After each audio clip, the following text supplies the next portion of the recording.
खत्म हुआ लोकसभा चुनाव, अब लड़ना है विधानसभा चुनाव।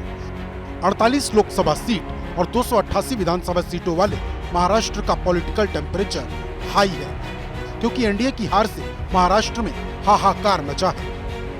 महाराष्ट्र में सिर्फ एक सीट जीतने वाली अजित पवार की एनसीपी लोकसभा चुनाव के बाद निशाने पर है। अब आरएसएस के मुखपत्र ऑर्गेनाइजर में छपे एक लेख ने एनडीए में मचे घमासान को और भी ज्यादा हवा दे दी है। ऑर्गेनाइजर में लिखा है, महाराष्ट्र में जो राजनीतिक प्रयोग किया गया उसकी जरूरत नहीं थी। एनसीपी का अजित पवार वाला गुट बीजेपी के साथ आ गया, जबकि बीजेपी और विभाजित शिवसेना के पास पर्याप्त बहुमत था। एनसीपी में चचेरे भाई बहनों में जिस तरह की कलह चल रही है, उससे शरद पवार 2-3 साल में ही फीके पड़ जाते। ऐसे में अजित पवार को लेने का अविवेकपूर्ण कदम क्यों उठाया गया? बीजेपी ने एक झटके में अपनी ब्रांड वैल्यू कम कर दी।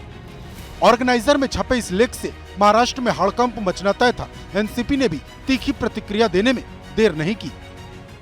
कोणी काय भोंगा वाजवते सकाळी, कोणी काय दुसरा काय पिल्लू सोडून देते आणि त्याच्यावर आम्हाला उत्तर देत बसायचं। ऑर्गेनाइजर के किसी भी एक व्यक्ति के व्यक्तिगत जो उनकी सूचना है या विचार है, उसके बारे में हमको टिप्पणी करने की जरूरत ही नहीं है। मैं आपको स्पष्ट बताता हूं ना, मुझे तो मालूम है ना कि भारतीय जनता पार्टी, शिवसेना और हमारी एनसीपी का अलायंस आज है और अच्छे तरह से आगे टिकने वाला है। इधर आरएसएस का आर्टिकल पर बवाल मचा था। उधर अजित पवार की पत्नी सुनेत्रा पवार ने राज्यसभा की सीट पर एनसीपी उम्मीदवार के तौर पर पर्चा दाखिल कर दिया। सुनेत्रा पवार लोकसभा चुनाव में बारामती सीट से सुप्रिया सुले के खिलाफ चुनाव हार गई थी। विपक्ष एनडीए की इस खींचतान पर तंज कस रहा। अजित पवार के पास सुनेत्रा पवार जी को राज्यसभा भेजने के लिए वोट कम है, ज्यादा उतना वोट उनका फिगर नहीं है, तो बीजेपी के मदद से अजित पवार की पत्नी जाएगी। बीजेपी की मदद से क्या करेंगे? विरोध करेगी, खुलकर विरोध करेगी। शुरू हो गया है एनडीए गठबंधन का टूटना, और ये सरकार जो है ये भी अस्थिर है। ये सरकार जबरदस्ती की तीसरी टर्म के लिए बनाई गई है और लोगों पे थोपी गई है, जबकि इसको कोई भी जनादेश नहीं है। ये सरकार ज्यादा दिन टिकने वाली नहीं है। एनडीए में मची ये खींचतान विधानसभा चुनाव से पहले उसके लिए खतरे की घंटी है। पहले भी नई सरकार के गठन के समय एनसीपी ने मंत्री पद लेने से इनकार कर दिया था और इससे मुंबई से लेकर दिल्ली तक एनडीए की किरकिरी हुई थी। अब ऑर्गेनाइजर का साफ शब्दों में हार के लिए एनसीपी को वजह बताना इशारा कर रहा है कि महाराष्ट्र की सियासत में सब ठीक नहीं।